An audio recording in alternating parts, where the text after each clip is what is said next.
All right, I'm going to call the meeting to order. It is 7 p.m. on Tuesday, October 8th. We are in new surroundings because the elevator is not feeling well, feeling under the weather. And we will begin, as we always do, with public input on items that are not on our agenda. Do I have anything?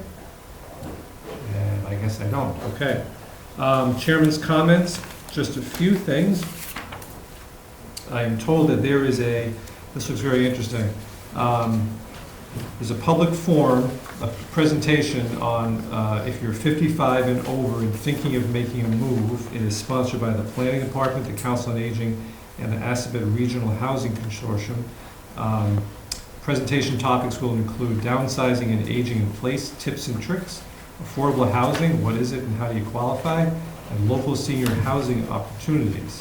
And this is Thursday, October 17th. So that is a week from Thursday, I think.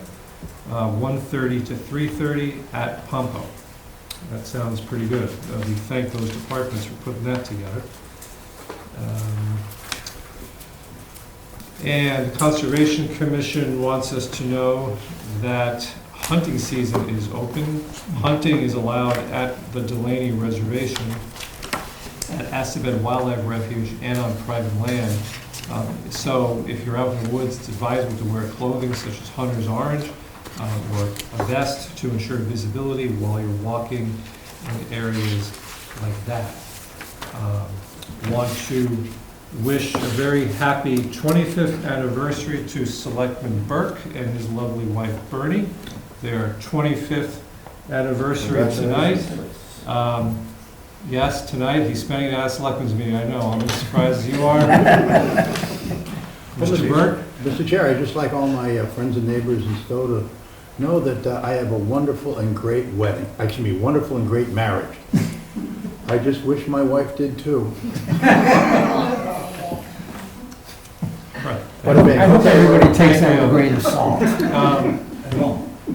And finally, I think I would be remiss if we didn't remark upon the tragedy that occurred in Connecticut involving Collings Foundation B-17 and the 7 lives, I think it was 7 lives that were lost.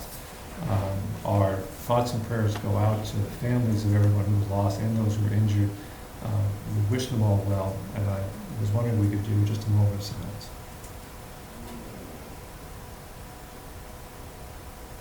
Thank you. All right, let us get on now. I'm going to try to do my usual, I'm going to try to move people out of here, so I rearrange the order of things since we don't have any formal hearings. I'm going to assume that the Gleasondale item and the elevator are tonight's big items and should be left for last. So I am going to take up the appointment to the Cultural Council first, which is, I'm sorry, before I get to that, my colleagues had a chance, I skipped 2 things. My colleagues had a chance to see correspondence, and is there anything in correspondence you want to add to an agenda? There was correspondence from Finance Committee pointing out that we have already gone through 10% of the free cash that's available for reserve transfers, and they asked that we note their concern. Oh, you mean the reserve fund? Yes, reserve. Oh, okay. You mentioned Free cash, out of which we make, it goes into the reserve fund, and Yeah, out of which we make reserve transfers. okay. Thank you. Thank you for the process. Anything else in correspondence? We have 2 sets of minutes. I'm sorry, Mr. Hawks, was that a? No. Okay, thank you. The first is minutes from our last meeting of September 24th, 2019.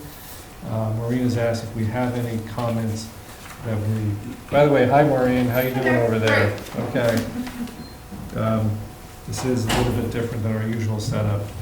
She looks happier over there. Yeah, I did not have any comments on the minutes of September 24th. Does anybody else? I have a few, mostly non-substantive things, but let's see if I can just say them quickly. In my liaison report, I maybe I said too much. Excuse me, can you preface it by saying page and item number? Yes, Okay. page 2, the you. liaison reports near the bottom of the page.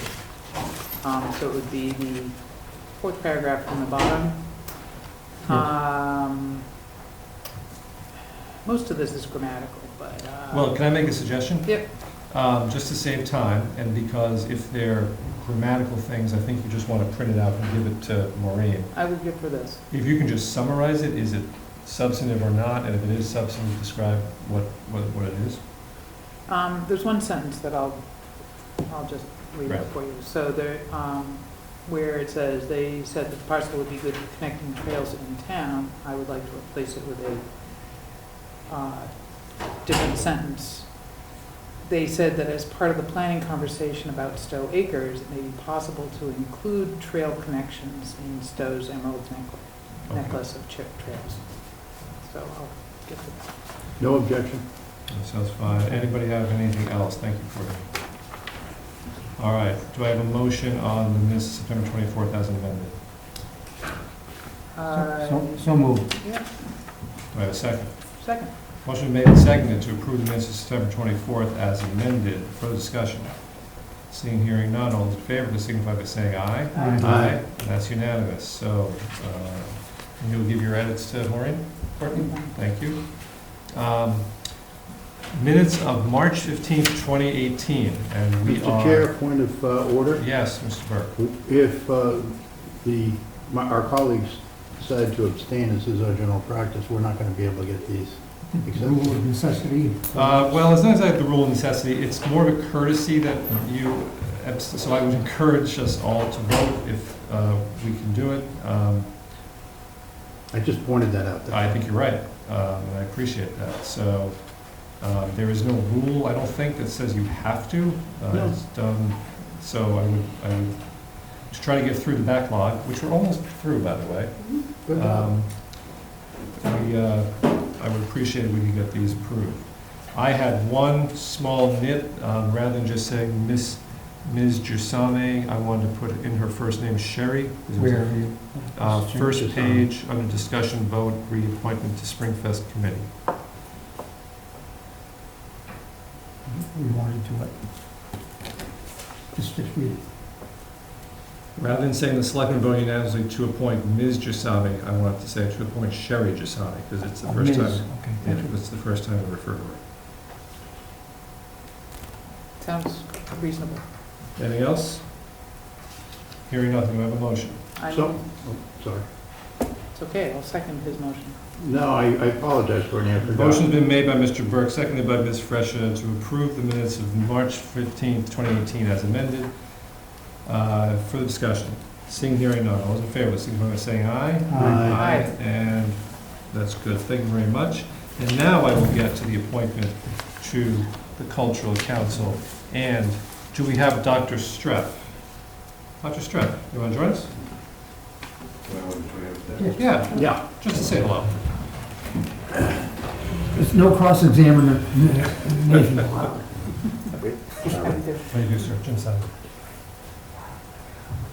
Dawn Hot, Stretch my arm here. have a seat. Take the hot seat right in the middle. Right in the middle, okay. Well, thank you very much for stepping forward. Absolutely. We appreciate it. And so we got your materials, but why don't you, for the camera and for the audience, why don't you just give us a little explanation of who you are and why you're interested in the Cultural Council?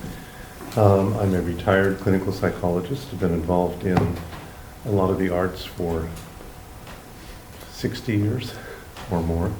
And I've been impressed since I got to Stow to see so many activities going around cultural things. I'm recently joined the Sounds of Stow. I'm enjoying Barbara Nguyen. She is incredible. What a gift. And I took the plunge 2 years ago and submitted a painting for the juried art show, and that was accepted, much to my surprise. I felt like I was Grandma Moses being acknowledged in my old age. And then they asked me to submit another one this past year, and I did, and that was also accepted. So I said I should be giving back to the community rather than the community giving to me. So I had, all through my college years and for 25 years as the consulting psychologist at the Fenn School, I used to help with the theater programs there, and enjoyed that no end as well. And I've worked a lot with younger kids. Right now I'm helping my granddaughter in Acton with the Acton Children's Theater. I'm helping to direct their plays, so but I might have a few things to offer. Great. What town did you move here from? Acton. Oh, okay. Well, we lived in Littleton. My practice was in Acton. And you moved here fairly recently, July of 2017. 2017, I right? think it's great that a relative newcomer is getting involved. That's really terrific. Well, I come from a family where giving back to the community was one of the family rules, Great, and we all did it. great. Sometimes with volunteers, you see the same faces over and over again. Love to see those faces, Right. but it's nice to see some new faces too. Questions from members of the board? Mr. Chairman, Uh, as a, in a former life, somebody who was active in community theater, Folks Theater in Wayland, Oh, yeah. and a couple of other places. Just totally off the wall. Out of your productions in which you were on stage, which musical role did you appreciate most? A great question, because I've done straights as well as musicals. I just finished a role in The Secret Garden, and it was a great honor because of the 22 people on stage. 9 of them were either professionals or teachers of music. And when I went for the sing-through the first night, on this side of me was a gentleman who was originally from India, a trained opera star. On this side of me was a woman who's taught at BU voice, and she had the voice of an angel. So he did the first song, she did the second song, I was up for the third song. I wanted to melt in the moment. I can't stand up next to these people. But I managed and had a great time. I was the only bass for 22 people. Any- Thank you. Anybody else? No, thank you for stepping forward. I can tell you're going to make a great contribution, so I'm looking forward to a motion. Mr. Chairman, on the recommendation of the Stow Cultural Council, I move to appoint Dr. Charles Streff to the Stow Cultural Council for a 3-year term, expiring October 8th, 2022. Second. Motion has been made and seconded to appoint Dr. Charles Streff to the Stow Cultural Council for a 3-year term expiring October 8th, 2022. Mr. Chair, do we want any input from Hector C.? Oh, I'm sorry. Hector? Mr. Chair, we seem on the verge of success, so. Don't blow it. Don't blow it. Do we have a script for I was him? almost out of here without any problems. No, we've evaluated Dr. Streff and are very honored to have him join the Cultural Council and look forward to working with him. Terrific. It's good to have that part of the record. Thank you. Thank you. Motion made and seconded. Do I have any further discussion? All those in favor, signify by saying aye. Aye. And that's unanimous. Thank you very much. Thank you. I have one question. Did you know Kirsten Gould? Yes. I've worked with her on a lot of plays. So Yeah. we miss her. Thank you. Thank you. Town clerk can swear you in anytime, so she's available. Thanks again for stepping up. We now have some appointments to the Complete Streets Committee. We need to appoint one brand-new actual live person who I'd like to have step up here with us. Ev, you want to join us? A live person. That's preferable to a non-live one. Thank you. That's I don't think I've heard looked at it. Well, Level of introduction. As opposed to... that qualification. Like I said, 740 faces. We also need to reappoint some of the individual members because we previously appointed the police chief and the highway superintendent as individuals. Now that they've moved on and we have new people, we have to change the appointment to their offices ex officio, if that makes sense. So, Okay. but Ev, let's take you up first. Why don't you explain, you're from Gleasondale, why don't you explain what you're interested in walking and biking and contributing to the town? Sure. I'm interested in walking, biking, and contributing to the There you town. go. And I do live in Gleasondale, at the corner of 62 and Sudbury Road, so it's a busy corner. But I used to live in downtown Atlanta, Georgia, and I was part of a similar committee, and it was very interesting. And if it's possible, I'm interested to perhaps attend most of the meetings. They seem to be at different times, but I think I will be a faithful member. And that's it. I think it's terrific that you're stepping forward. I mean, it's a really important committee. It gets a lot of interest from residents, and I think the at-large seat in particular is really important. So do I get to vote, being at large? Yes, Okay. of course, Okay. after we appoint you. And you were Yes. sworn in. If I'm appointed. Should I be appointed? Right, should you, right, Should I? which is on Should the I? edge right now. Once you're appointed. Okay. Any further discussion? I can't resist. I used to think I wanted to be a city planner until a manager that I worked with got me interested in the nuts and bolts of direct administration stuff.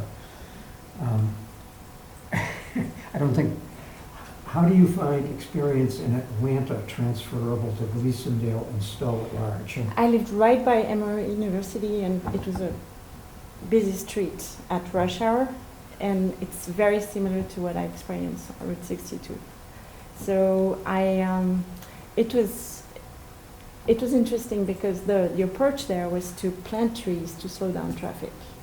Here, Plant trees plants to slow down traffic, yeah, so people would not see so well, and Mhm. would have to, Really? yes. We should So try that. perhaps, but Apple trees. Okay. Innovative ideas. yeah, Okay, well. That's what they say slows down traffic and making it hard to drive. Yeah. You make if you don't the- see so well, you don't go so Yeah. fast. You make the roads narrower, you put in those gigantic, what's the word I want? Planters, Planters in the middle, you put in bike lanes, you narrow the lanes. herds of sheep.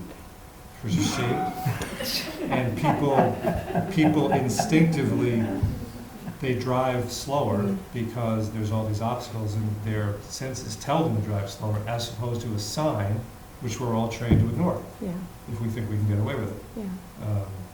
So yeah, stuff like trees in the road, leaning over the road. This is what I've learned. Traffic calming device. Traffic calming, that's the word. They reduce the sight line and they distract enough so that, Right. that's the theory. It's a theory. Yeah. So- Or Just- sometimes. Just comment generally with this and the previous individual we just appointed, bringing new blood and innovative ideas. Perhaps that town administrator will decide he would like to stay around and see a new Stow develop. Ev has been before us before. Yes. on- Yes, we've On seen it. several But this is a Gleasondale new role. so Yes, this is bring new. her innovative This is ideas. interesting. You're welcome, yeah. Thank you. Do I have a motion?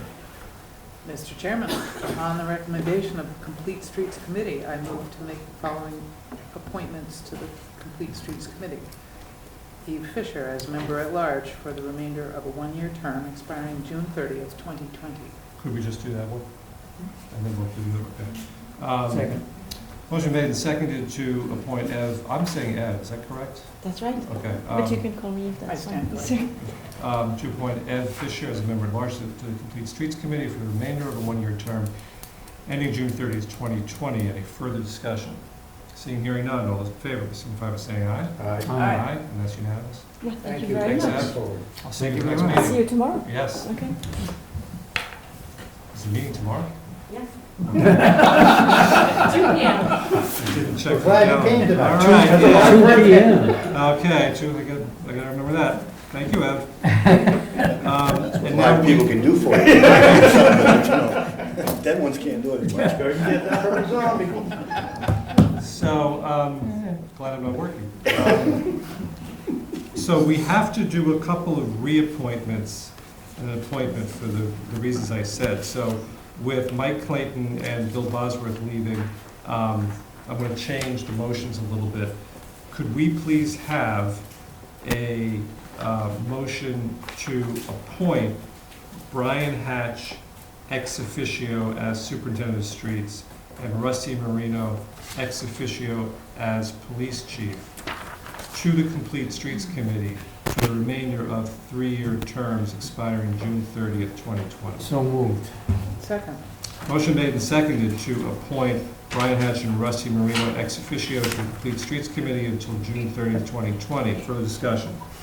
Seeing, hearing none, all those in favor, signify by saying aye. Aye. And then could I have a motion to reappoint Joseph Landry ex officio as fire chief to the Complete Streets Committee? I'm going to not state a term because I don't know it. So moved. Second. Motion made and seconded to reappoint Joseph Landry ex officio as fire chief to the Complete Streets Committee. Has he agreed? Yes, Can it's a valuable member. Mr. Hawks? just, can we make that vote contingent on filling in the blank so that it isn't deemed to be for Sure, term? sure. So that vote's going to, the vote on Joe is going to be contingent to filling in the blank on his term. And we'll also check Rusty, or rather Brian Hatch's term, but they should all be the same.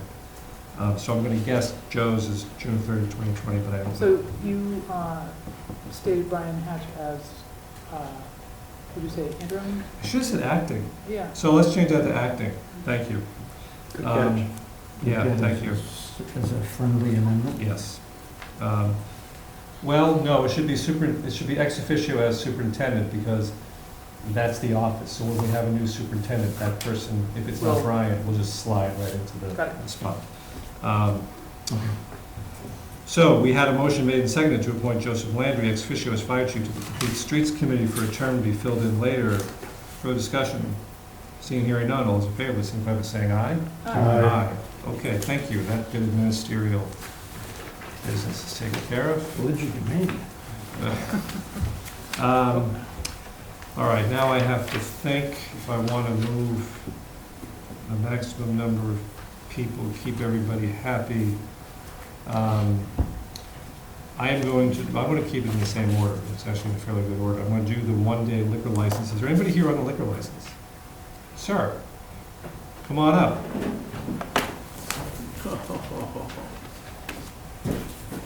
I'm glad I asked. Jim South. Mr. Prater? Hi. John Hawks. Good to see you Hello, guys. hello. How's the basketball? I haven't played for a while. Neither have I. Give me grief. Um, He used to give me elbows on the court. You say on the what, the basketball court? Yes, Are we talking about the same guy, Brian Burke? yes. All the way over there? This guy over here, elbows. What was this, mid-80s? 1980? Up to 8 years, 8, 9 years ago. Really? Okay. Live and learn. Yep. Never would Okay. have thought so. So, sir, we have your application. Looks good. You want to just give a very brief discussion of Yes. what you do? It's a storytelling event? at It's First First Parish Church. There's a task force there, which I'm a member, in support of people seeking asylum in the United States. We are doing a fundraiser, storytelling event, and we would like to be able to serve beer and wine at that event, hence the liquor license request. Mr. Hawks. Would you expound a little bit on the storytelling element? This is a chance to get some free publicity. Yeah. Oh, okay, yes, as well, because absolutely. This is not Um, live, but it will be broadcast There before your event.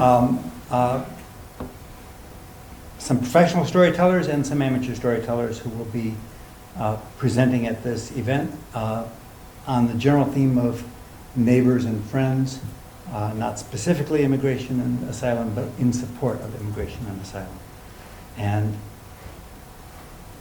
boy, I wish I had the date in my mind, but I think it's in the motion. Some places. What is November 16th? Yes, From that's when it from is. 7 Yep, to 10 p.m. at the First Parish Church. that's correct. And presumably donations accepted at the door? Yes, they are. Yes. Wonderful. And all of the proceeds go toward the work of that committee locally and in conjunction with the MISN, the Middlesex Immigrant Support Network, which provides services and both accompaniment and financial and advice support for people dealing with our immigration system, which is not the friendliest environment for them to encounter. So it is not on town property, but I feel like I should ask. Do you have appropriate insurance in place? Yes, we do. Okay, and you having somebody serve who knows what they're doing? Yes. Okay. I have no further questions. Anybody else? Is that Mr. Evans who's going to be doing that? Yes. Did Brian ever actually make any baskets? One or two Okay. when someone tipped it. And directed Thank you. You, sir, are entitled to a license. You want to run for selectman? You need a counter to this. Mr. Chairman, I move to approve and sign a special one-day liquor license for the First Parish Church of Stow and Acton for a fundraising event to benefit refugees and asylum seekers, to be held at the church on Saturday, November 16th, from 7 to 10 p.m. Second. Motion. I was just there to have good fun and exercise. Good for you. You shouldn't be attacked. It's terrible. Stop it. Motion's been made and seconded to approve and sign a special one-day liquor license for the First Parish Church of Stow and Acton for a fundraising event to benefit refugees and asylum seekers to be held at the church on Saturday, November 16th, from 7 to 10 p.m. Further discussion? I had a second, right? Yes. Yeah. I'll second. All those in favor, please signify by saying Aye. aye. Aye. Aye, and that's unanimous. Good luck. All right, thank you, thank you, appreciate it. Thank you.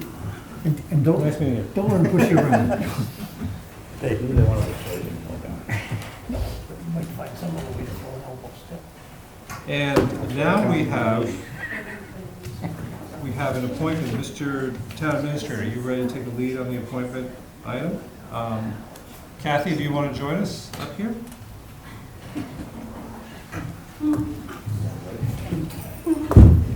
Thank you. Good to see you.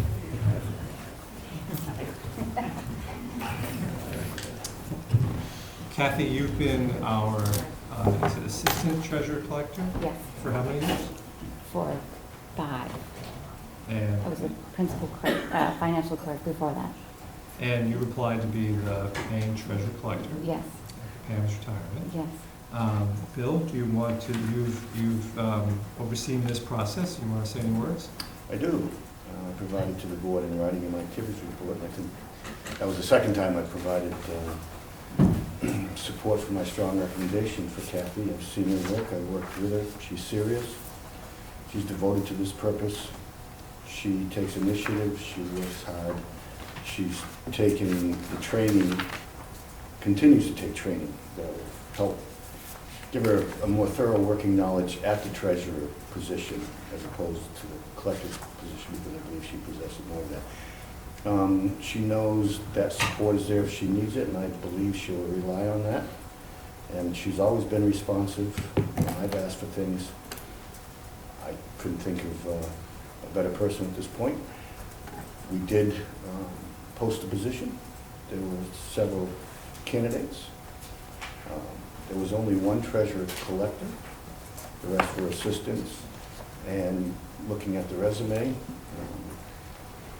I was persuaded that we couldn't have found somebody, whatever that advantage is serving treasurer collector, I don't think would rise above in the end what she already knows about our office, the people that the treasurer collector has to work with, the accountant primarily and the assessors. They work as a team.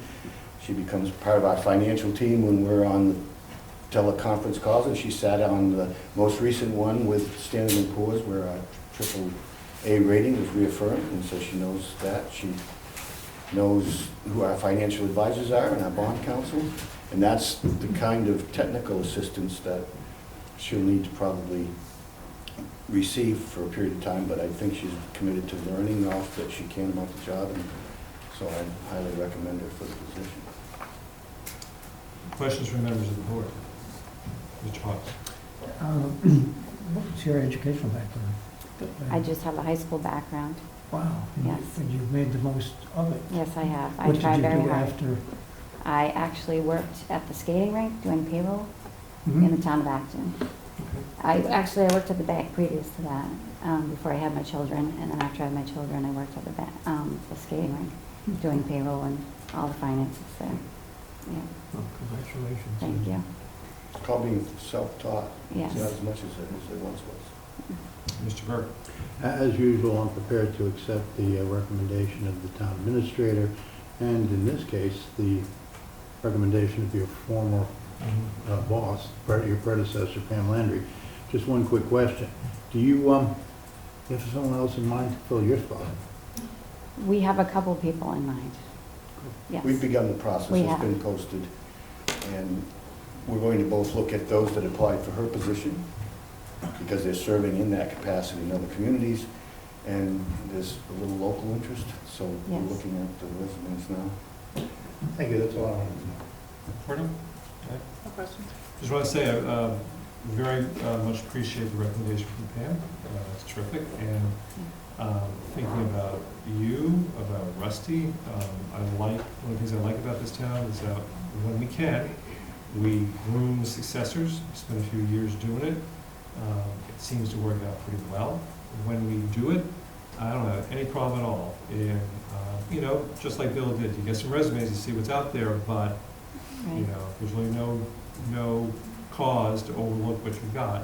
You don't go through the motions. When I left a long-term job last year as general counsel of the state agency, I had a long-term deputy who took my job, and he didn't have to go through interviews, which I was very supportive of.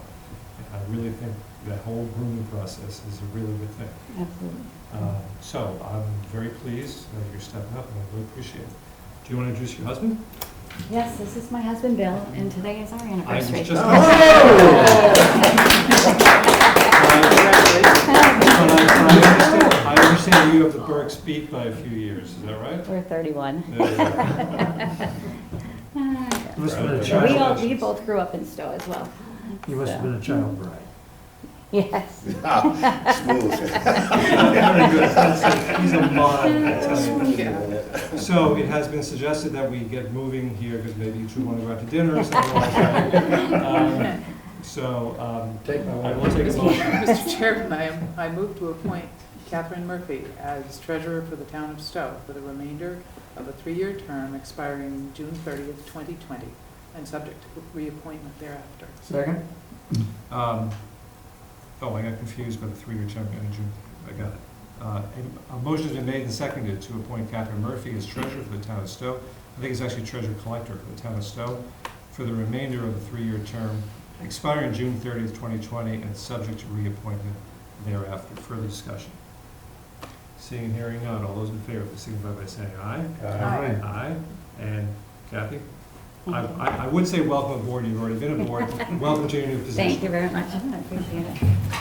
And aren't you glad your office isn't on the second floor? Yes, exactly. So the treasurer collector's term runs from the date of appointment, not from the June 30th date. It runs from the date of appointment. So it's it's up to you So can it be, so you'd be 3 years from today? if you so choose. Can I have a motion to reconsider the prior vote? I just amended. Just, Yes. what did we just stipulate for expiration? Remaining June term. 30th, so A remaining term of Pam Landry's, but it's not a remaining term. But treasurer collector is the only one that starts on the day of the appointment and runs for 3 years from the date of appointment. So I will take a Just motion, amend the motion. I will take a motion to amend the prior appointment to appoint Catherine Murphy for a 3-year term expiring October 8th, 2022, and subject to reappointment thereafter. so moved. Second. Motion been made and seconded to amend the prior appointment to appoint Catherine Murphy to a 3-year term expiring October 8, 2022, and subject to reappointment thereafter. All those in favor, signify by saying aye. Aye. And opposed, and that's unanimous. Thank you. And you can have the swearing in. And I love it because she's a local girl. Picture, well, Picture, the there most you go. important thing was always Mr. Salvi pictures. wants his picture taken. No, not me. No. Raise your right hand. Everybody repeat after me. Wait, do you want a picture? Solemnly swear. Not this time, Okay. not this time. I was actually talking to her husband. Yeah, really? And the laws of the Commonwealth of Massachusetts. As the form of duties of the treasurer collector. Of the town of Stow. To the best of my ability. So help me God. Congratulations.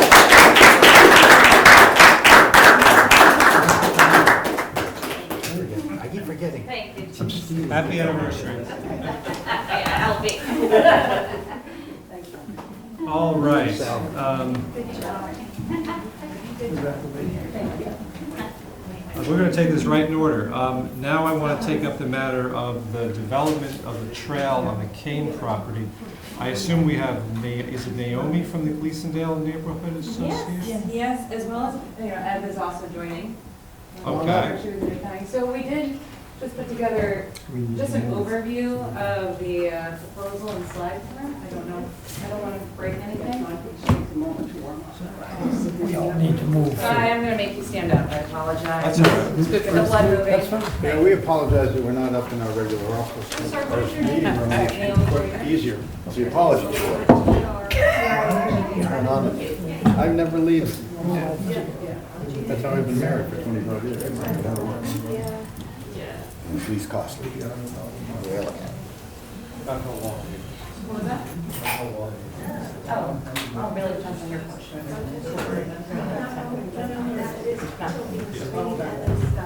And you all, there we go. Good? Are you Naomi? I am. Okay. Would you mind introducing yourself Yep. for the camera? Where is the camera? Okay. All right. So, just for the record though, Yes, sir. there was a prior meeting, I cannot remember when, where the Gleasondale Neighborhood Association or Steering Committee made a proposal to do something with Kane land. Kane land is town-owned land. Is that the site of the former school? No.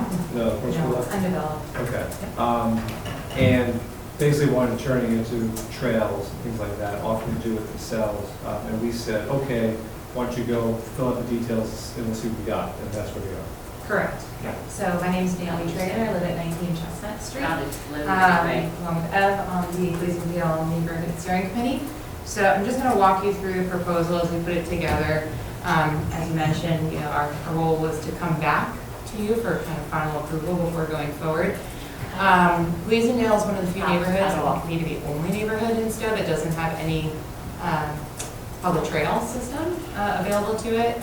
No sidewalks as well, so definitely a need within the area.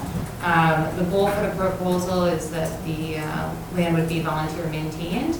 And what we've discussed is really kind of two phases to development. Phase one, that would be immediate approval, and that's a very simple green line that you see here. And we'll actually step through and kind of walk through the trail and some of the key points of it.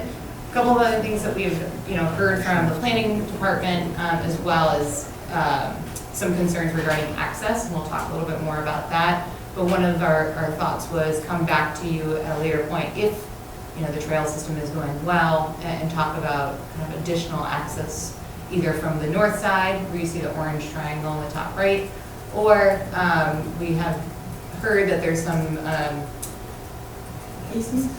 there's a discussion regarding an easement for a boardwalk across to Marlborough Road, but that at this point we don't think that that's a pretty sizable development. We actually just want to see if this actually takes, if anybody uses it before we come back and think about better access plans.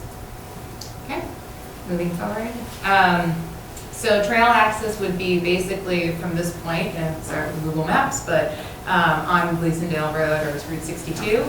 The only request of the town is really to create a break in the guardrail so that folks aren't walking. It's a very steep drop off throughout the whole stretch right there, so it allows people to walk along the side of the road and then cut in or bike as well.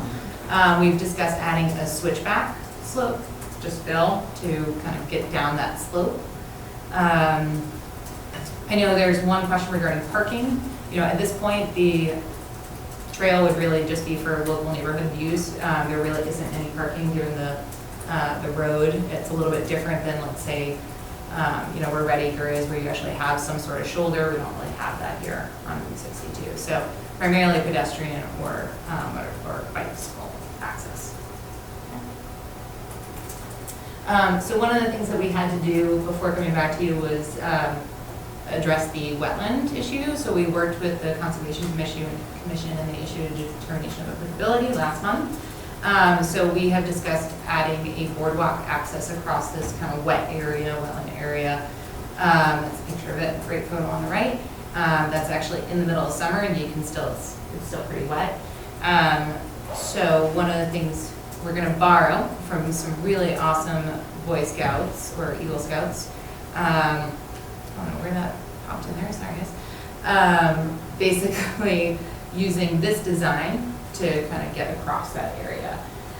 One of the things that we discussed is that the trail would be used for both pedestrians as well as bicyclists, but also for equestrians. So really mirroring all of the other town or conservation properties.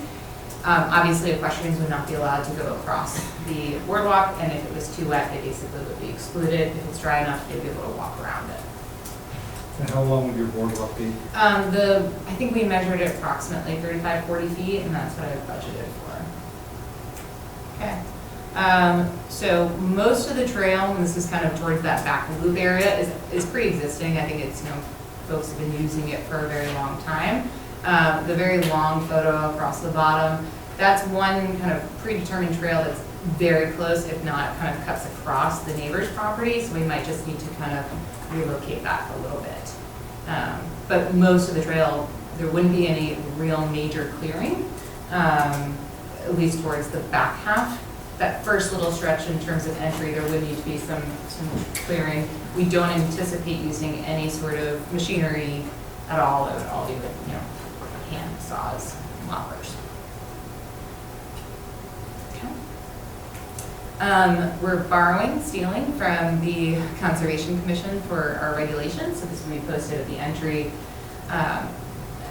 Basically, explaining who it's used for, dogs on leash, make sure you bring all of your trash with you, etc., including the information for the Gleasondale Steering Committee as the volunteer oversight.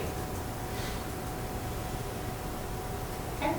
Our timeline, as we proposed it for your approval, is really the next few months will be developing or gathering funding, putting together signage, scheduling a day for trail clearing, which again, most of the volunteers have already signed up for that.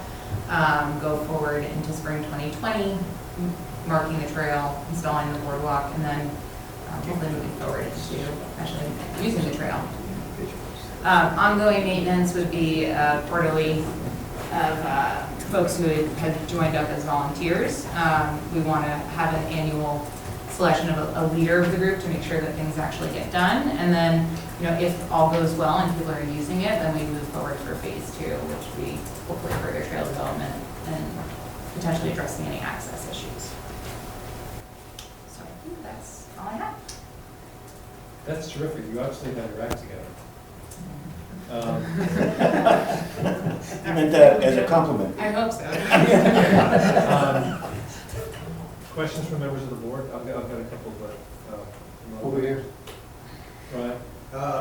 First off, the chair doesn't remember when our neighbors were last before us because that was from what he considers the dark time of Stow.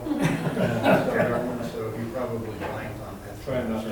I got it. But I believe it was January 2018. It was Maureen pointed that out. So.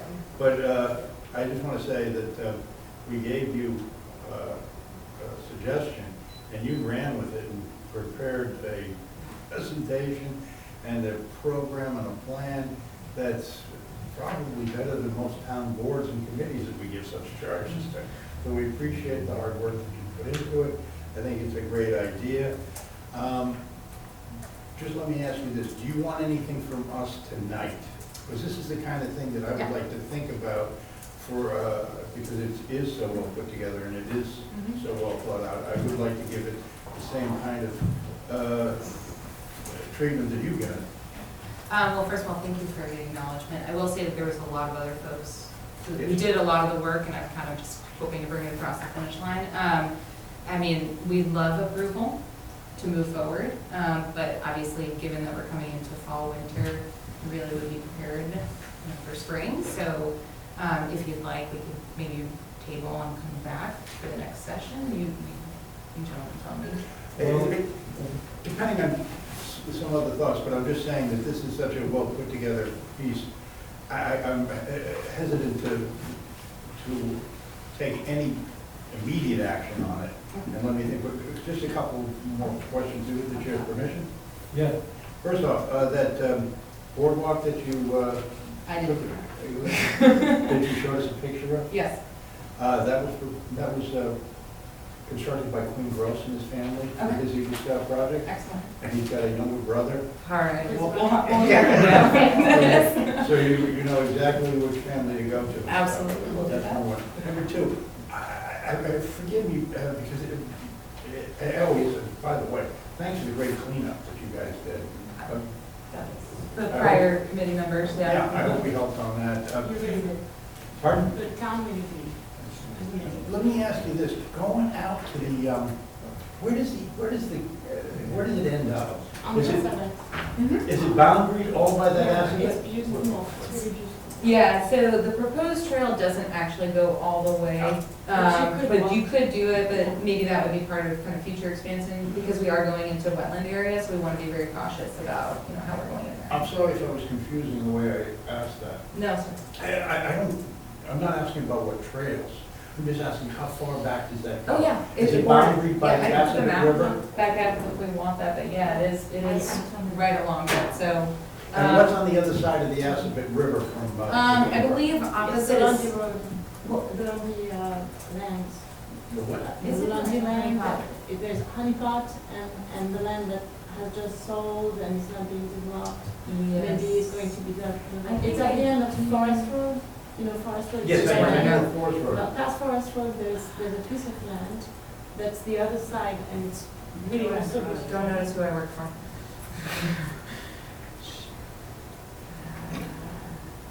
I was gonna bring up the survey, which has all the abutters, but we may not be able to put it on my computers. And It's not really. you have contacted the abutters and gotten their input? So that was as part of the request for, the determination for applicability was required for the abutter list to be notified, so that was done.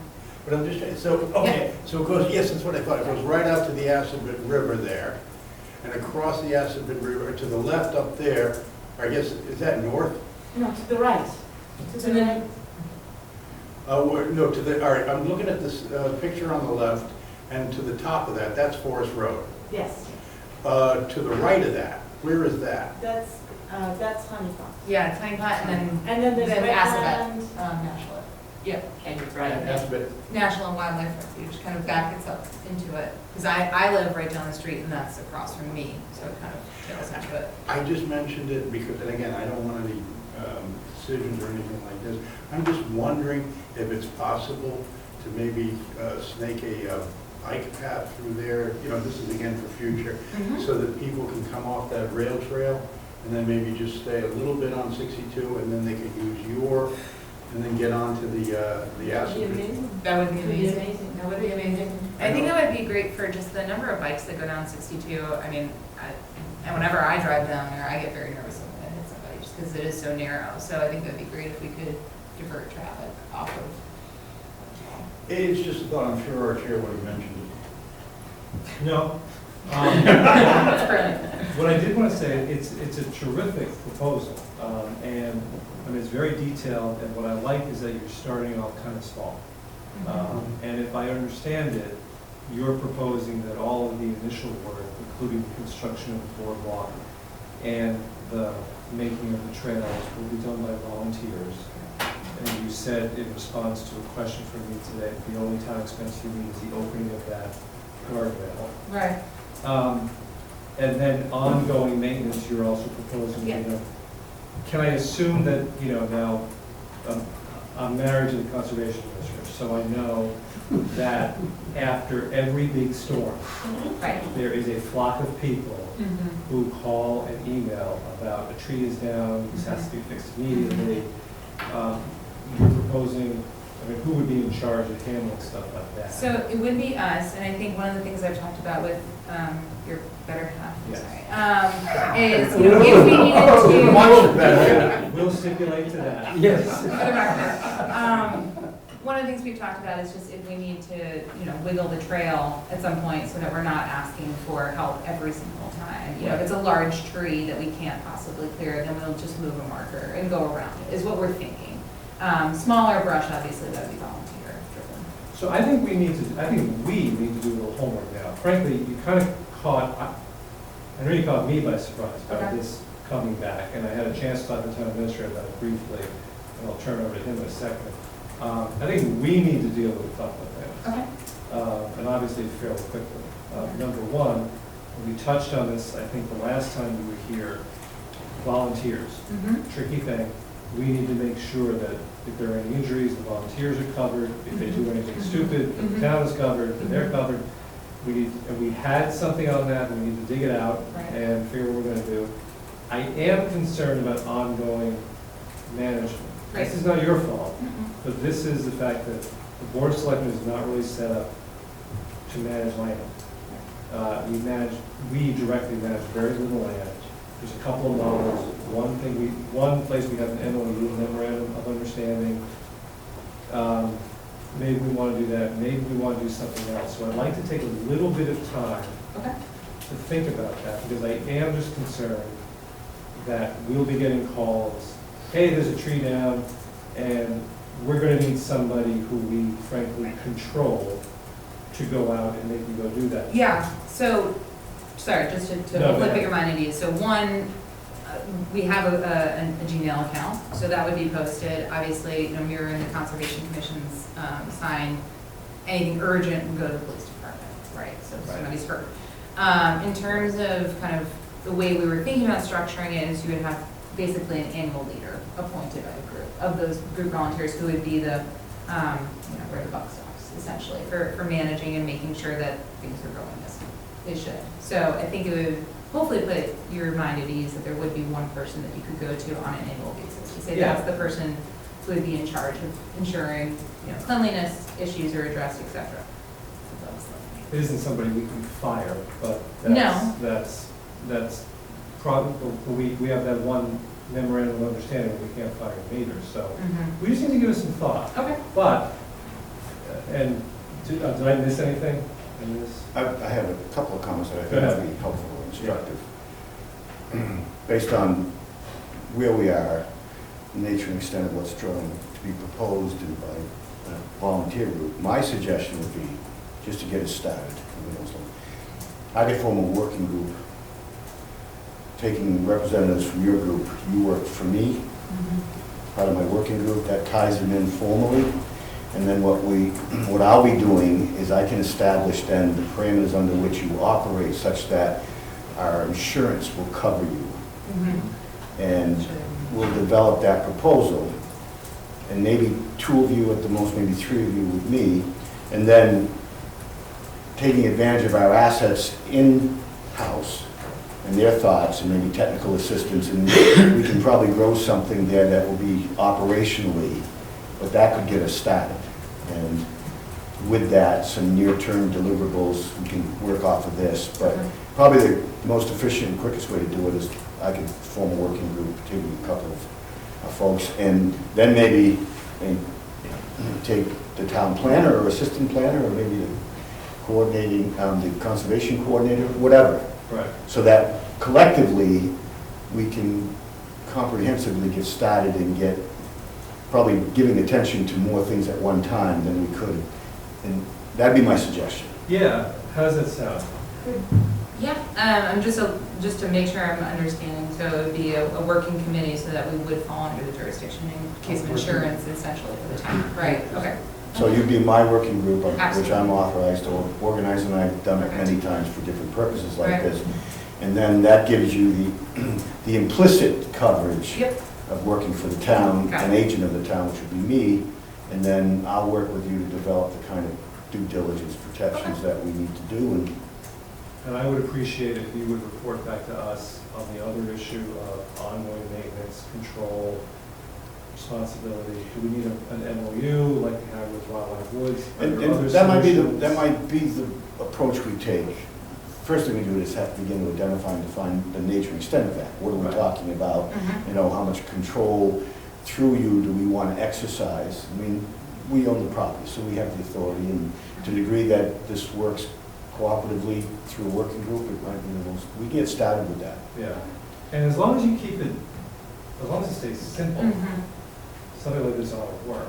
Right. As soon as you start putting up gazebos or swings, God forbid. Yeah, no, I really think, I mean, obviously it is wetlands, we don't want to disturb any of the natural wildlife. I think the goal is just to be able to have a place to walk within the community.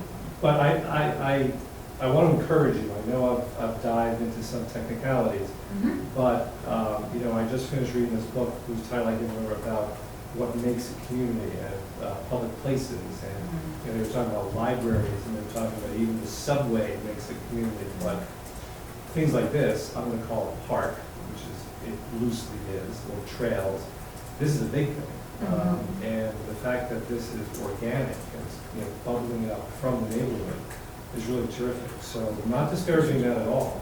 It's just, I think you caught us by being so prepared, so, We're ready to go. so suddenly, that we need to catch up. Okay, Okay, absolutely. so if you can give us a little bit of time on that, but thank you very much. My pleasure, yeah, thank you so much for And hearing us out, so. Don, I think you have a question? Yeah, a couple of questions. One, I was a little concerned, I think it's for just a slip of the tongue, when you mentioned that this is primarily or only, forgetting which word you use, for local residents. This obviously is a town resource, Correct. and I realize that parking is a separate issue that may be developed down the road. But there needs to be signage that makes it clear Right. that it is available. It is, to- it is, to yeah, the public. yep. So that's, I mean, that's what we modeled here, sir, yes. But I've read through some of your Mhm. stuff, but just a couple of general comments. Two, the reason we own the land in the first place, was gifted to us, is potential well site for future development of water resources. To that end, I'm a little, maybe I'm being overly concerned. If you start allowing, number one, dogs, I understand you're gonna be picking up after dogs. You can pick up only part of what dogs do. And number two, I'm looking, question about horses. I don't think anybody's proposing to go in and pick up after horses, if horses are ridden through there. Is there, I just keep in mind, in the long run, is there anything that we might be doing now that somebody 20 years from now might come back and say, that you made our job more difficult then? It's a great question, very good question. Obviously with dogs, you can only do as much as you can, but hopefully from monitoring, from cleanup today. I'm sorry, let me go back to your original point about the, it was a slip of the tongue regarding the use. I think primarily it would be local residents just because of proximity and the inability to access via car. Obviously anybody would be able to access it via bicycle, wherever you could. So people park on Sudbury Road, walk over, that might be an option. Going back to the animals, dogs, there's only so much you can do in terms of urine, but you do hope that people are responsible, and I think that would be a duty of the people who are monitoring it to make sure that dog feces were removed. On that point, by the way, Yeah. thank you for, all dogs shall be on leashes. 100%. That covers that well, thank you. Yeah. In terms of horses, that's a great question. I am a horse owner. Obviously, it decomposes over time, but I don't know what level of, basically becomes beyond compost and becomes maybe over nitrogen rich. I think that's where you're leading, possibly leading to in terms of the well use in the future. I don't know. Yes, sir. Ms. Freshen might be able to help you. She's Thank in the you. conservation commission too. So, just a comment about well use and allowed walking trails, so that my understanding of DEP definition of a zone 1 for a public well is that walking trails are allowed. I would extend my thought of how that would work, that if you have a natural area, that there are a lot of animals in Stow. I've heard that there are bears in Stow, there's certainly a lot of deer, there are a number of animals that probably do stuff in the woods that doesn't get picked up. And my understanding is that our wells are not contaminated by that, that a well for a public drinking supply would be, for a public water supply would be a deep well, and we would be covered on that. I respectfully, I understand that you're concerned about perhaps heavy use in the future, and how do we, but I guess I hope this park has that problem, and it has so many horseback riders and dog walkers and other walkers that there will be a way to address this in the future. Thank you. I would just like to conclude by saying I was really impressed reading through this. As I said, from echoing the chairman's comments, that the organization and the kind of the full-blown nature of this in such a short period just kind of took me aback. So congratulations to all of us. Ryan, can you be brief? I promise I'll be brief. I just want to say, We're going to hold you to that. when I say I'll be brief, I'll be brief. I think Mr. Hawks has raised some interesting points. I'm glad my colleague Ms. Fresh addressed them. I think these are things that will be worked out in a working group, things to think of. I just think though that the sign should say Selectmen land. Sure. Well, that's why it's subject to your approval. Any particular names? Mr. Burke will be providing a photograph of the statue. Excellent. I think We'll we need to commission move that. on. Thank you very much, but I hope you hear the message of Yeah. either, Yeah. I think be in touch with Bill, right? And we can move forward on this, but really true. Thank you. Thank you. Thank you, George. Thank you. Thank you, Sarah. Thanks very much. Thank you. Thanks for a great presentation. You're in touch. Thank you very much.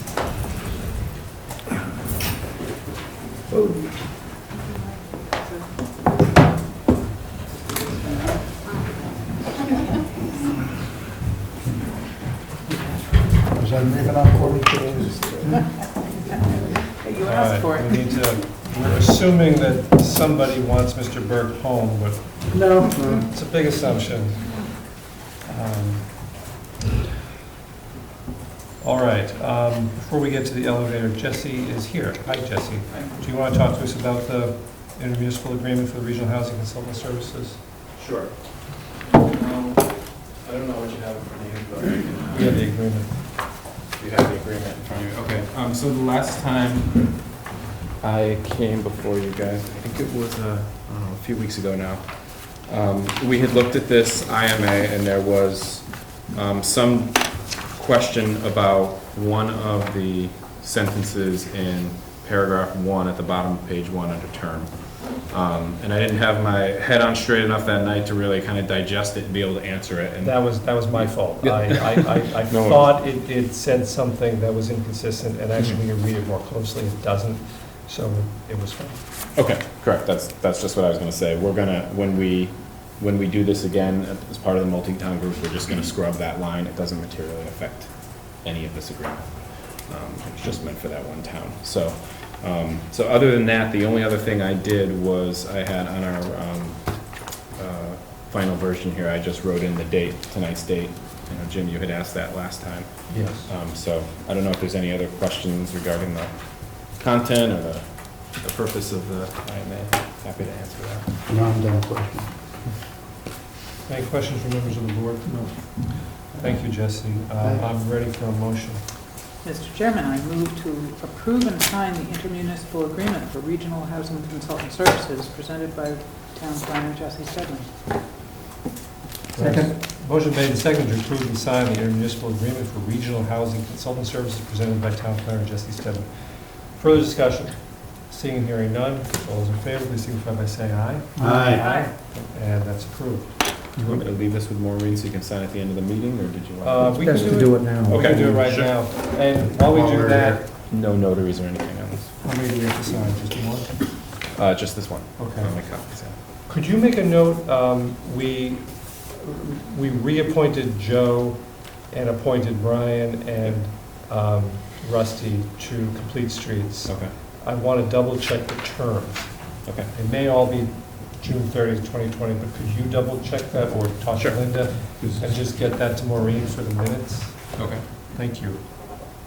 Was this with that? Oh, yeah, signature? thank you, yeah, this is the actual document.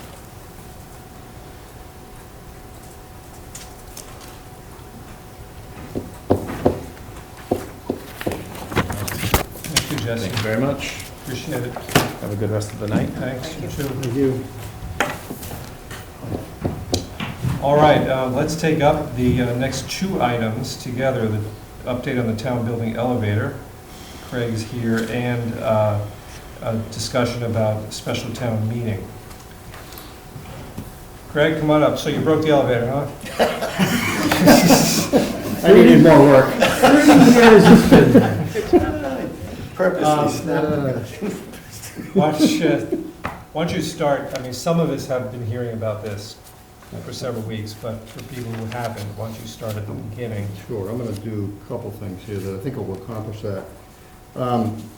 This is a little sequence of events that happened since August. Perfect. So I'll give you each a copy of that. Thank you. This encompasses about a month or a month and a half. Yeah, make sure that our clerk, our administrative assistant, Maureen? All right, this one. Thank you. And, for you. Sure. So let me just start with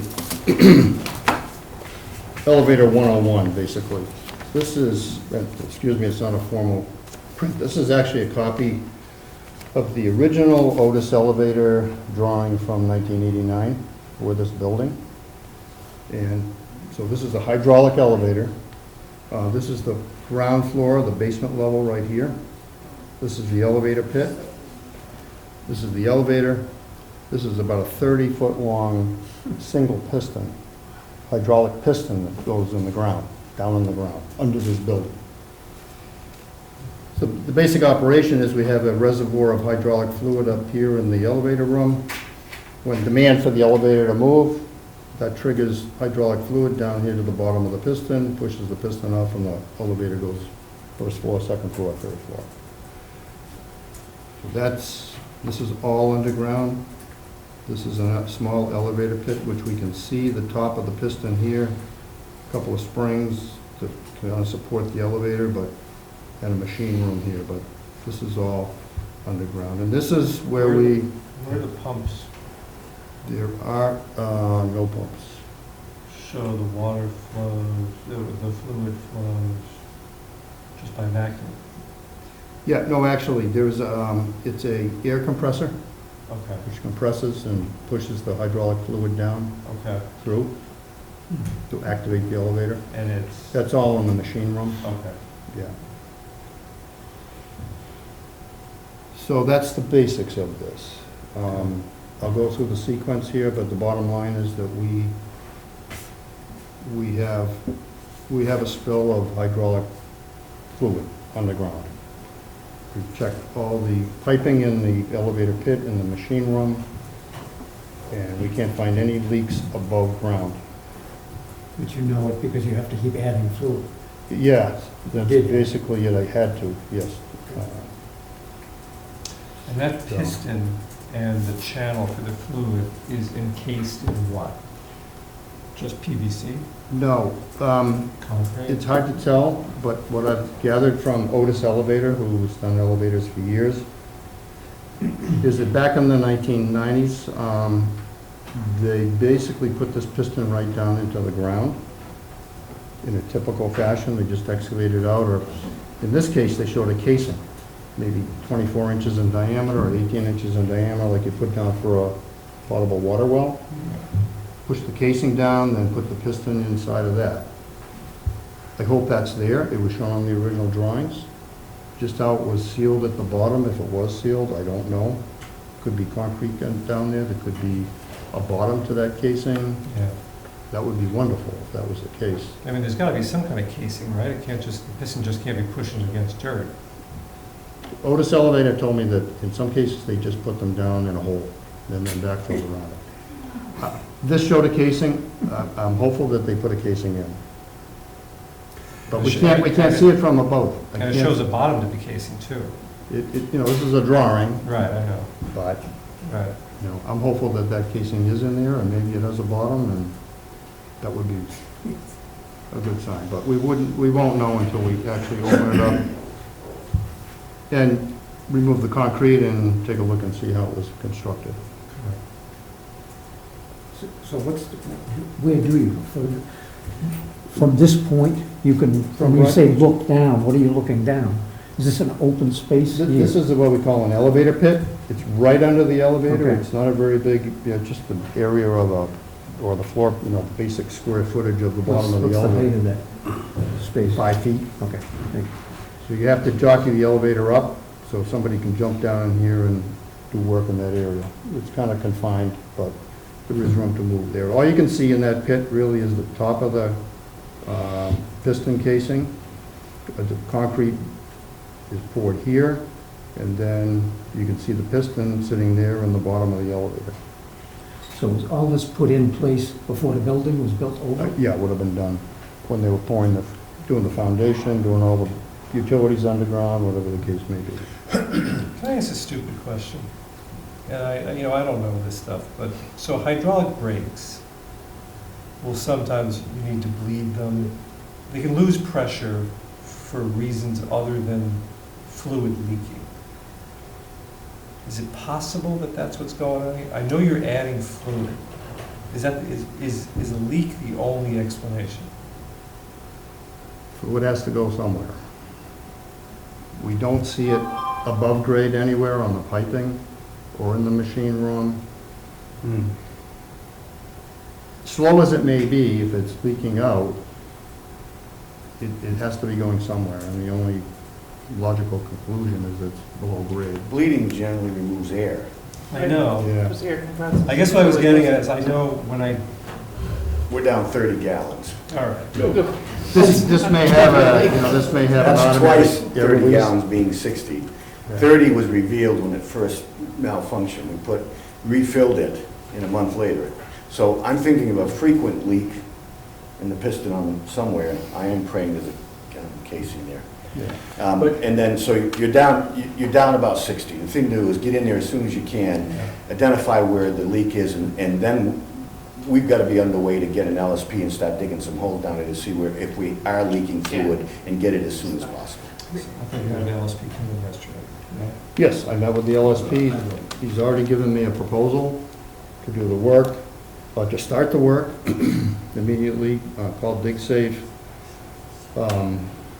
Prepare a plan to core through the floor. What he'd like to do is, in the basement, as close as he can get to this area, is core through the floor. This is a 6-inch deep slab up here. This is 12 inches thick with number 5 rebar, 12 inches on center. So we're not going to go through there, but out here we can in the boiler room and maybe in the hallway or around here and put some holes down and then do some probes down here and see what they pick up. He's doing a job just like this in Carlisle at one of their schools, which had a similar elevator to this, long piston in the ground, and that's exactly what he's doing there. So he's got some experience. What did they? Mr. Burke had a question. Look, even if our prayers are answered and there is casing, there might be cracks in the casing. There might be leaks regardless. But have you gotten to the point where you're thinking about a replacement for this elevator, or? I have a price from Otis to put in a replacement. Just a replacement? The piston, not The the piston, elevator itself. yeah, not the elevator and everything. No, I understood. Yeah. From this point down, they would replace that piston with the casing, not the outside casing, but the casing for the piston mechanism. And do we get any warranties on that? On the new one? Yeah. I'd have to ask Otis. I mean, I'm not expecting a 30-year warranty. Yeah. But I'm just wondering if we should, I suppose, are we wedded to this particular elevator system? I have to It say, would be cheaper to repair it than replace it. That might be. pretty much. We'll have the same problem. They don't build them like this anymore. They do telescoping pistons, which don't penetrate the ground very far, or they're in the elevator pit, or they do cables. They don't do this deep tight piston anymore as a routine Do they retrofit? install. Can they put it? The problem is, I don't know that there's room in that pit.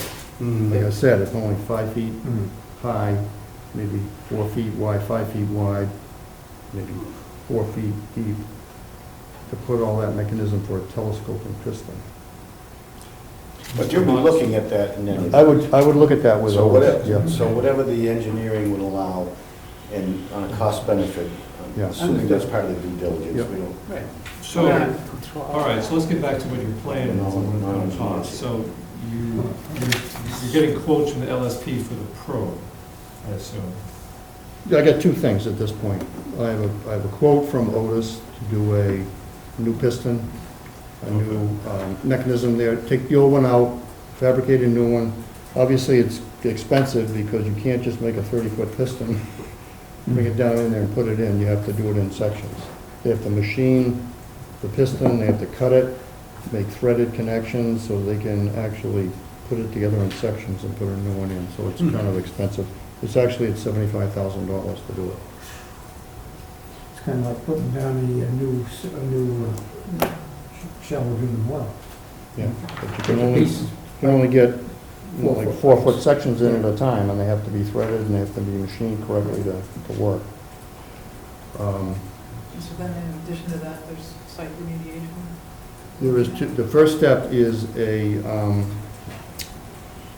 basically an action plan or a site assessment. It is the first step that this LSP would do, and he's submitting that to DEP. And for that initial work, which is what I mentioned, he would put holes through the slab up here and probe down to see what the extent of it, if there is oil leaving this area. He's currently at $15,000 to do that first step. Beyond that, I can't even predict at this moment what it might cost. So the $75,000 for replacing the piston, if there's a leak with the fluid, that's not going to solve that problem. Well, the leak, the suspicion is that the hydraulic line from the elevator pit goes down in here to the bottom of this, at this point, and the hydraulic fluid, is generated down here and pushes the piston up. Yeah. The guess is it's in this, somewhere in here, on that hydraulic line or the piston itself that's leaking. The hydraulic line might be okay, but the piston might be corroded and popped a hole between the piston and the casing outside the piston that holds the piston. So you're going to be replacing just the piston or the casing too? The piston and the casing around the piston and the piston. Okay. is But what not the hole. Not the outside casing. And, That right. would say not the that outside. stays where it is, whatever it is, 18-inch or 24-inch diameter. So I guess if, like Brian said, if the problem, until we know the problem, if the problem is in the casing, the outer casing. Well, they would probably put a second casing down inside of this casing and then seal it. Oh, I see. Yeah. You have to do some diagnostics. Yeah, I mean, first step is to try to figure out, if we can, what's going on in the immediate area. Right. Because, as you know, we have a public water supply right Yeah. down here, and it's within 300 feet of this location. It's not within the Zone 1. The Zone 1 is 145-foot diameter from the well, so we're okay in the Zone 1, but we're in the IWPA here. The whole building is actually. So, Mr. Hodge. back to my original question. This was installed as a single piece because they could come in with a Oh, crane. they had a and crane lower it. and they lowered it down in, But to yes, take it out, they gotta cut it in pieces and throw it away.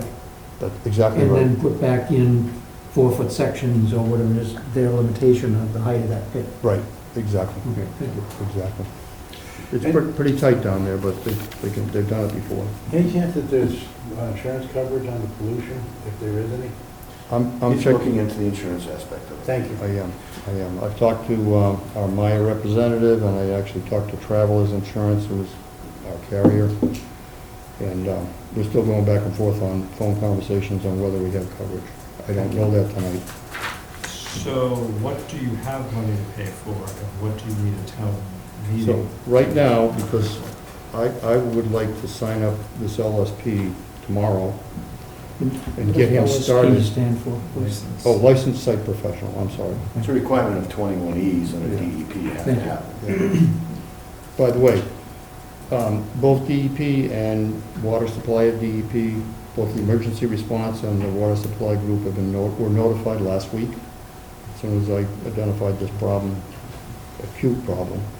They were both notified, so it's on record with both those departments, and they're just waiting for what our attack is or our plan.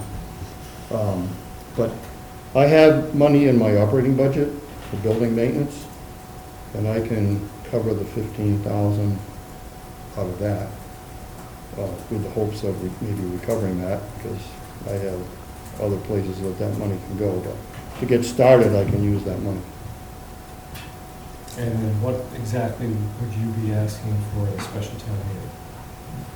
Well, Well, that's about, what, a month and a half out? Well, we'll be asking for the replacement cost the piston, of the piston. so that's the 75. You know, we're at 75. And then we find that we need to do some remediation or removal. If we find oil outside the casing in here or further out, whatever the case may be, that's the X. I don't know what that would cost. And we're not going to know that by town meeting if we do it in November. No, but probably the best I could do is, once we get some information about what is happening in the proximity of the well, I could probably give a range or give a number. That's the best I'm gonna be able to do. Well, I think it would be important You know, if after the first two borings, now, if we're good and there's no contamination, great. Because the only way you're gonna clean up under the building is in place, what they call in situ bioremediation. If you do find that we've got contamination, what I would do is come outside the walls of the building and drop a couple of more. I mean, you want to try to figure out, and they're going to, at some point, require us figuring out what's reasonable, the limits of where the contamination is. If it's 60 gallons, my guess is it's not going to have, now I don't know what the subterranean looks like. If you've got a fracture in a ledge, it could run right down it and it's on its way to the well. So we're going to do an analytical of the well water, so we'll know whether that's been contaminated or not. So you begin to be able to deduce the limits of the contamination, and that in part is going to, and depending on the depth of it, where they find it, is going to drive the scope of the remediation. which, so by November, whatever, for a special town meeting, if the LSP shows no contamination, we'll probably know that. That'll be good. If they show contamination, though, we're not going to know the full extent of the mediation figure, Yeah. which is fine. I don't, so in that case, we would go to town meeting for the 75 for the piston and say, this is phase one. And then we'll be back to you. Repay him for 15, Yeah. or Right. plus, and if, again, after a couple, you found it, you want to go out for a couple of more, and so some additional money for that. If, you know, he's only got, maybe this reserve fund transfer, but they're thin early on anyway. So we only have available funds right now of two sources, his and the reserve fund transfer. Right, so you. With the hope of reimbursing both of them at the time of town meeting. Right. I mean, that'd be my argument, is that not sitting here not spending the money to start doing what is the prudent thing to do, is start chasing that if there is, determine whether there is contamination and chase it. And so reserve fund transfer his funds, go to town meeting, reimburse both, plus whatever they finally scoped out as being the replacement for the lift system. All right, and being clear that this isn't it. This is just replacement of money that we had to spend. I don't want to go through, something else where we're saying it's going to cost this much, we get that money, and then we come back and say, no, it costs this much. No, I think in any event, unless we're safe all the way around, it's going to be, this is what we know, on best knowledge, this is what it's going to cost. We could see you again, because this is a diagnostic subterranean. It's hard and it takes time, and DEP will chase it. So. And do I take it, I'll go to you in a second, we can't, can we or can't we spend the 75 to replace the piston if there's remediation needed? If the LSP comes back and says, oh, you have a problem, can we go ahead and replace the piston, or does that have to wait? No, we could go ahead and replace the piston. You're assuming the piston's gonna solve the leak. Yeah. So as long as you can prove that it's gonna solve the leak, they're gonna say, put it in. Yeah. Excuse me, I think his question is different. Do we have to, if there is a leak, does that mean the elevator is out of order until your remediation is done in a year and a half from now? No, they're not connected. They're Yeah. connected only to the extent if that's the source of the leak. And what portion of your elevator system is the source of the leak, and we have to assume that we're gonna get to the point where we know where the leak is. If you remove the source of the leak, you're good. Yeah, okay. They're not gonna let you operate the elevator if you don't know that, and fluid can still be coming from Okay. your elevator system. So essentially, after town meeting, if we get a positive vote, we can move right ahead with the structural Okay. improvement here. Mr. Burke? Yeah, my colleagues, Mr. Hawks and Mr. Salvi, anticipated my question. I was just concerned that any work you do replacing the piston might slosh around and cause more leakage. No, first of all, you empty the You reservoir. take all that, No, you you've take only it right got- out. You've only got so many gallons in there. Okay. You've taken all that out. Whatever's down in this system will have leached out or not. So Yeah, gotcha. if you, depending on the elevation of the leak, right? So if it's going down, let's say it's the line, it's not in the piston. Depending on where that leak is, if it's in the piston or in the line, there's a limit to, preferably, you find that leak at an elevation that it's already, once you've taken the source away, it's now gone down below, and you're not gonna get any more leakage. Thanks for explaining that to me. I'm sorry I'm not mechanically inclined. I didn't follow that immediately. The only thing is, just based upon how often or when you've had to replace the hydraulic fluid, is there any sense that you can determine as to when this leak started? I first became aware of this, it was on August 29th of this year. And that was the day after the state elevator inspector came out and they did an inspection on our elevator. Now, every 5 years, they're obligated to do what they call a stress test on the elevator, which stresses the hydraulics on the elevator. The very next, we passed the inspection on the 28th, but on the 29th, I was on the elevator going to the third floor, and the elevator was struggling to get up to the third floor. I'm going, oh, what happened here? You know, we just passed this test. So I called Otis in, they took a look, and they said, gee, you're down on hydraulic fluid. Now, the original assumption was that over years, maybe they hadn't added fluid when they needed to or whatever. So we added some fluid, and we got the elevator running again. Otis said, we're gonna come in and put 2,000 pounds on the elevator and test it over a 4-day period, Labor Day weekend. So they brought in 2,000 pounds, loaded it in the elevator. We measured the level of the elevator at that point. They left it for 4 days, and they came back after 4 days and said, geez, it only dropped like half an inch. That's perfectly acceptable. I said, okay, well, you guys are the elevator guys, so we'll put it back in service. And we did that, and it ran for about a month. And then I had the same experience with the elevator stressing out on the third floor, so I just simply shut it off.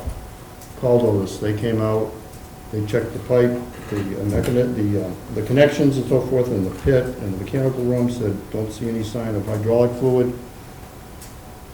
You definitely got something going on underground. So the elevator's been off since the 4th of October, and I've been moving ahead with all these other fronts to try to get a handle on this. Well, thank you very much for that work. It sounds like the state elevator inspectors screwed up. I'm not blaming him, but yeah, it happened right afterwards, but anyway. But you've already, just so that, to assure the town, especially the town employees, you're already just checking the water samples out of the faucets here to see if there's any hydraulic contamination.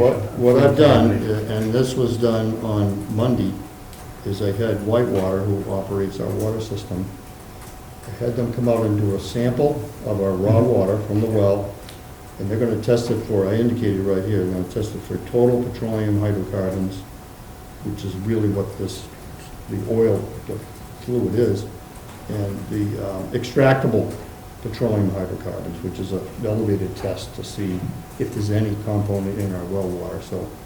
That's good, thank you. They came out, did that, took that sample, I expect to hear from them shortly, and so I think I've tried to cover all the bases. And We do have bottled water here, and no one drinks this tap water, except maybe me.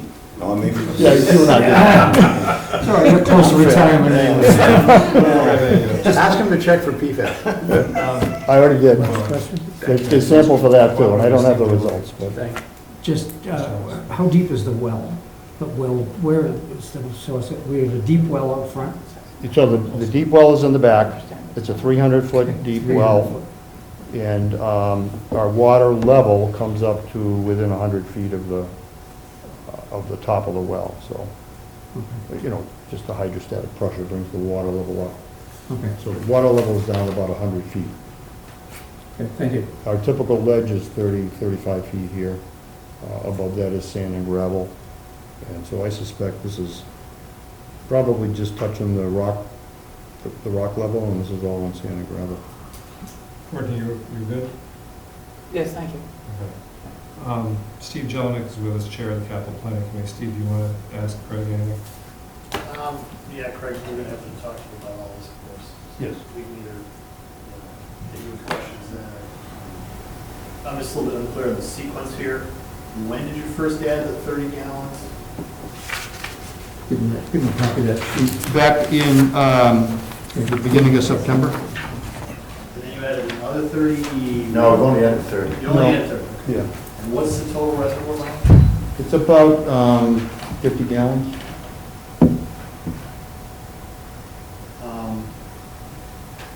Yeah, so, I mean, 75 grand is obviously more than 10. I would certainly expect that the Yeah.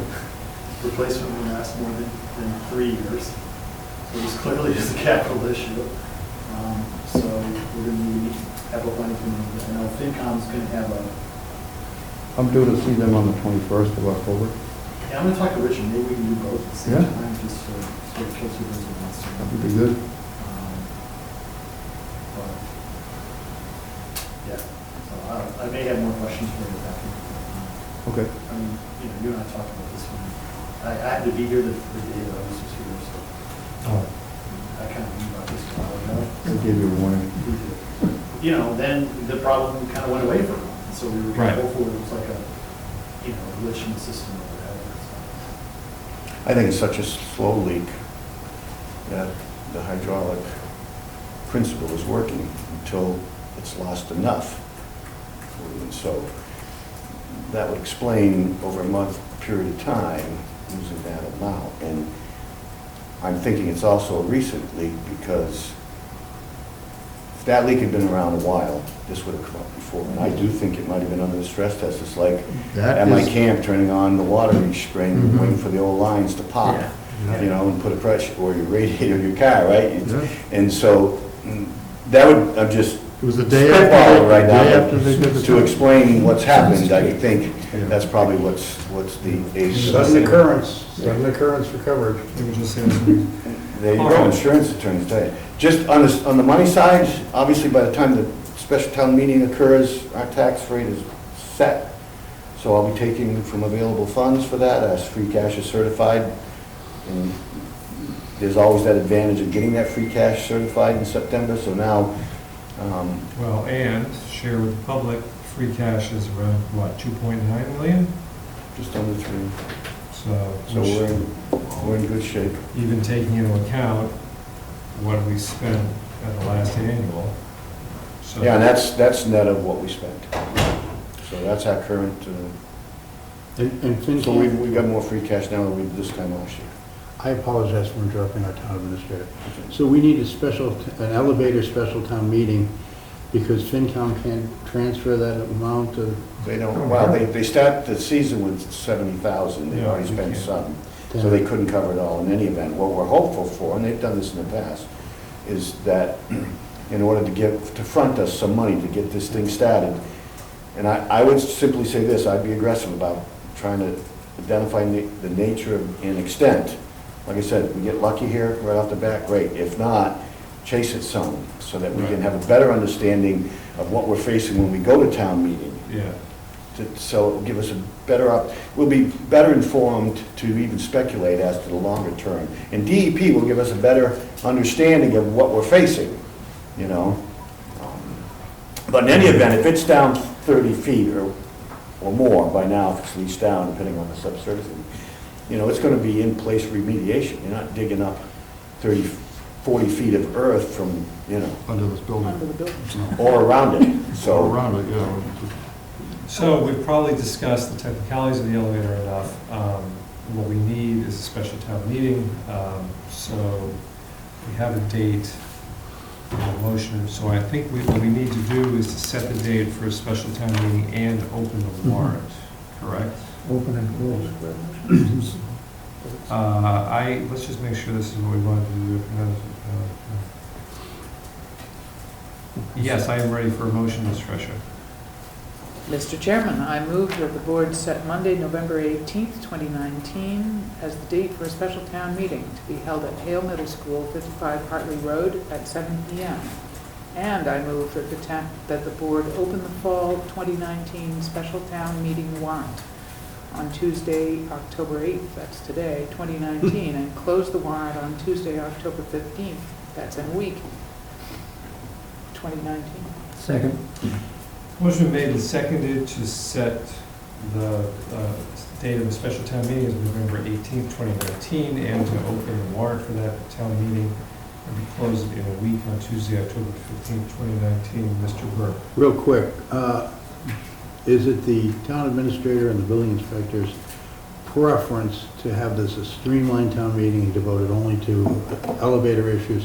Because I remember there were some Lake Boone Commission bylaw changes that weren't accepted at the town meeting in the... Well, I can't speak for them, I'm no longer on it, but there's no pressure on me. Okay, fine, I just wanted to, so it's just gonna be an elevator special town meeting? Well, to be truthfully, I don't know that he and I care about how much. I would just say this, you drive the warrant, if you want to caution folks that, look, only, for example, if there's a hardship or something that can't wait, maybe, but other than that, you know what I mean? I would expect somebody's going to come up with something, but if it's only... I know the planning, I received an email from Jesse today saying that they would like 2 articles to be considered for submission. One is the zoning and the other one's money for complete streets. Yeah. I just wanted to make sure Mr. Ox had that opportunity if he needed it. Yeah, let's see what we get. There's only 2 or 3 articles, it's supposed to not that bad, but let's just see what we get. Well, you can take what you get and decide which ones you think should be included and need to go forward. I'm ready for a vote. Mr. Hawes? I'm assuming town clerk has money in the budget for a special town meeting. I might be going for a reserve fund transfer. Okay. Right now I do. Okay. Maybe that should be an article you submit. No, I'm not going to submit that. No, I think we can cover it. All right. Madam Town Clerk, please. Seeing no further discussion, all those in favor of setting the special town meeting date and opening the warrant and closing it in a week, please signify by saying aye. Aye. Aye. Opposed, nay? And that's unanimous. I've got one operational question, if I might. Tonight is an example. Until this is operational again, we can't hold any public meetings, am I correct? On the 2nd and 3rd floor. That's correct.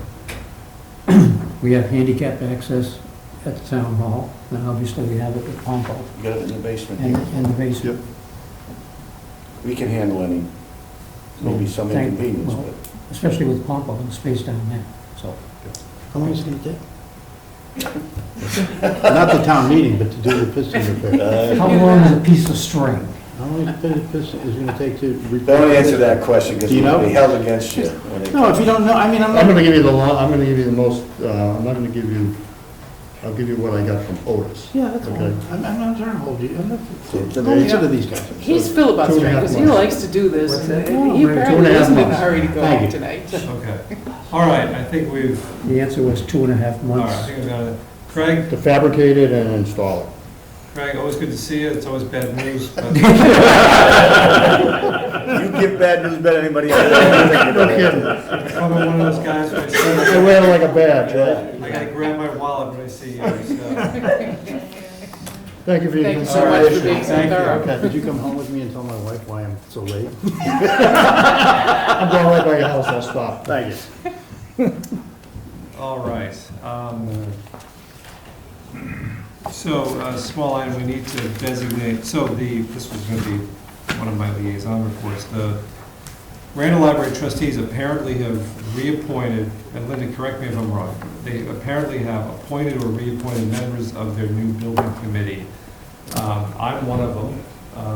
So they did what the planning board did on the lower village subcommittee. They didn't ask the selectmen or the FinCom or the capital planning to name a member, they picked a member. Which is technically all right. I would say it's not Emily Post, but it's technically all right. But what we do need to do is to designate the members of the committee as special municipal employees. The committee. Designate the committee as special municipal.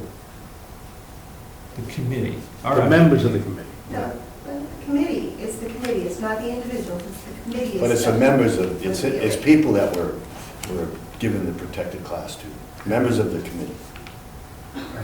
That's what it would seem to be. It'd have to be. Go ahead. You give it to people, not things. Okay, so let's say members of the committee as special municipal employees. I mean, I forget the exact ramifications of that. Among other things, it lets people hold more than one position in a small town. That's important because, you know, like I said before, it's the same 40 faces all the time that you rely on. So, and we've done this for, I believe, everyone working for the town, volunteering for the town. So we need to do it for that. That is a discussion. Also, since it's a committee of the town, their business is open to the public, Yeah, sure. posted meetings. Yeah. Any further discussion? Do I have a motion? Mr. Chairman, I move that the selectmen vote to designate the appointees to the Randall Library Building and Renovation Committee as special municipal employees pursuant to Mass General Law, Chapter 268A. Second. Motion has been made and seconded to designate the appointees of the Randall Library Building Renovation Committee as special municipal employees pursuant to Mass General Law, Chapter 268A. Further discussion? Seeing, hearing none, all those in favor, signify by saying aye. Aye. Opposed, nay, and that is unanimous. Thank you. And thank you, Linda. Thank you for being patient with that whole thing. Mr. Town Administrator, I am remiss, if you want to skedaddle out of here. Have you done everything on this? You know, I don't see your Town Administrator report on here, but I think we covered. Geez, somebody forgot to put it on? Yeah. Oh, God, that's too bad. Too bad. You just gave me the release. No, I didn't, I think I covered it. Yeah, we covered everything. Do you just want to mention the superintendent of streets working group, real brief? The what? The superintendent of streets working group, Yeah, I have one. okay. We're working. I believe it has. We got the resumes in, we had an initial meeting, and when Tom gets back, because he's liaison to the board for public safety, we'll start some interviews. There we go. We're getting on it with all deliberate speed. And you should expect, I'm sure you know, you should expect a visit tomorrow from former Selectman Kern. Yeah, really? Yes, he'll be in town, so he's. Homecoming up in Dartmouth. That's what he said, homecoming up at Dartmouth. Is he moving back to town? No, unfortunately. Good night. Good night. Good night, safe trip. Thank you. And liaison reports, let's start with Brian. And maybe, then he can go for his anniversary. Council on Aging, I'm going to miss it again this week, but I'm keeping in touch with the executive director. Someone circulated a petition about keeping the big meeting room reserved for council on aging events. I've had some discussions with the executive director. It is a community center. Hopefully that will be explained to the petitioners. Finance committee I met with last week. They had that point to be made about the reserve funds, but they had a number of questions for the town administrator that they submitted, and the town administrator has answered them. LACAC is meeting next week. I can't be with them, but it's about the new, about the effect of the new cable regulations that I was not helpful to the chair in explaining, but he read something in the MMA. Which I was supposed to share with you, and now I don't think I have anymore, I'm sorry. So that serves my purposes. And most importantly, Turner Classic Movies is no longer going to be free as of 2 days from now. I know you're very interested in that. So, It's killing me. I know, it's unfair. It was Paul Mooney night last night. Mr. Hawes.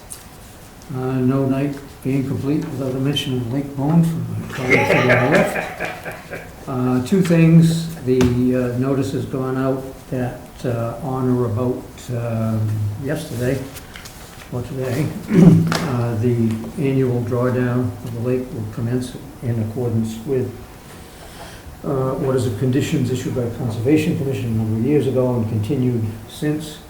The ultimate drawdown will be, as in past years, a maximum of 18 inches, which is determined by the concrete outfall at the dam. That is done incrementally, and if anyone, so that if anyone develops any kind of problems with shower-driven wells, the water could be restored. That has not been the case in the past. We don't anticipate that to be again. But it is worth noting for people that might see this on tape delay, if your boat is in the lake, it's time to get it out pretty soon, because the water levels we have very few, there's only one public boat ramp, and that is the one at Sudbury Road, which at its best has about 1.5 feet of water in it. So you're down to just a few inches of muck to try to get a boat out if you wait until November at that location. And it's worth noting that there is a neighborhood dispute going on the Hudson side of the lake that has blocked a ramp that has historically been used by many of the boat owners in the lake. I don't know the situation surrounding that. The point is, get your boat out sooner rather than later. There are a couple of other alternatives in a pinch to that, if that situation does not resolve itself amicably. And I was going to thank you, Mr. Chairman, for bringing this up. The 55 and over, I've had some calls recently from a couple of concerned elder citizens, such as myself. I'm not calling myself, but I'm putting myself in that class, who are increasingly concerned, as we all have been forever, well, the last 20 years, about the difficulty of aging in place, and due to the high cost of doing business in Stow, with, as our town administrator talks about, with structural deficiencies in our tax base. So this is it's a really important meeting to get to. They will have in addition to the people that are listed there, I'm assured that the Stow, what's his title? Brian O'Sullivan. Social worker will be there as well, has experience in assisting seniors with that are having difficulty making ends meet. Make sure that all of the folks in town know of the statutory provisions which we renew each year at town meeting. Some people may not be aware of those. So again, if you have any questions on any of this, please try to make it October 17. 1:30 to 3:30. It's a Thursday afternoon, so it's in the middle of the day, but a lot of the folks that are most impacted by that will probably be available for that. Thank you. What happened at Tri-Town? I mentioned that at the last meeting. Oh, sorry. It never got posted in Lancaster. I thought it was going to be rescheduled.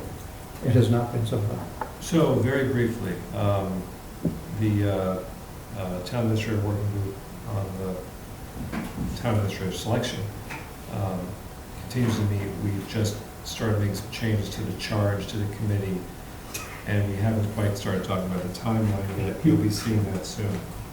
Can I be full attention? Yeah, sorry. I paid it well. No, you don't. And I need to get going that group that we got together last year, and I forget what we called it, the chairs of the Board of Selectmen, FinCom, and Capital Planning. That was a nice little outlet for FinCom especially, to ask all of its questions and in an efficient manner and minimizing the amount of time that the town administrator has to spend on them. But it was also very, very useful, I think, to the three chairs to make sure that everybody got the same information on capital projects. And we started those discussions in October, and here we are in October. I went to an MMA legislative breakfast on September 27th. I haven't been to one of those in a while. They're really good. They've changed the format. The staff does a PowerPoint presentation at the beginning. It's a good overview of legislation that's pending. Among other things, they discussed, a state bill to overturn or address the Janus bill. That's the bill about public employment that says that non-union people have to pay a fee. That was overturned by the U.S. Supreme Court. There's a bill to kind of reinstate it on the state level. There's an interesting housing choices bill making its way through the legislature that would provide for a simple majority in towns to make zoning amendments and issue special permits of the special permit granting authority for certain housing choices. There's a marijuana bill that would allow the Cannabis Control Commission to regulate host community agreements. Obviously, this is not something that directly affects us, at least not right now, but we know that boards of selectmen, mayors have the ability to enter into host community agreements to regulate cannabis retailers, and this would allow the CCC to regulate those agreements and take it out of exclusive local control. There was a brief discussion of the FCC regulation that Mr. Burke referred to, and there was some discussion of a proposal for a senior loan program. It didn't seem like it was going anywhere, but it did prompt me to contact the town assessor. And Mr. Burke had suggested this to me a while ago. I do think I want to put on the agenda a discussion with the assessor and maybe the director of the Council on Aging about what the various options are for seniors to defray or pay down, no, not housing, their tax bills. So the deferred tax bill, the work-off problem, this is a housing thing. I think I want to just have them come in and sort of describe it in English, because there's several options, all of which we have available, but people don't know about it. And that's it. Courtney? I have nothing to report. Okay.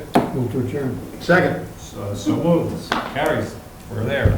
Thank you.